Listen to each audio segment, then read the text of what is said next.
Irmão Luiz. Glória a Deus. Bem, irmãos, boa noite. Shalom, amigos. Bom, eu não poderia deixar passar essa oportunidade de contar um livramento sobre a minha vida.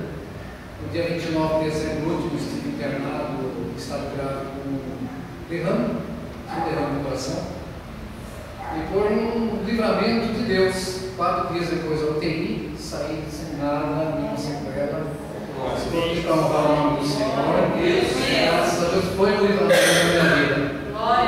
E eu passei a acreditar cada vez mais no Senhor que isso nada mais é do que o inimigo jogando provas na nossa vida, tentando ceifá-la, sabendo que é uma vitória, uma grande vitória de Deus na mão da frente. E uma confirmação de que a gente tem que se apegar mais ao Senhor, mais a Deus, e que a vitória é certa.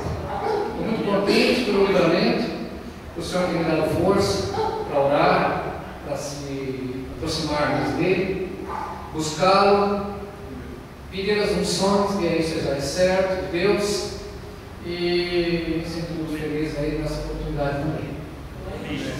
Graças a Deus pela oportunidade, agradeço a todos, em nome de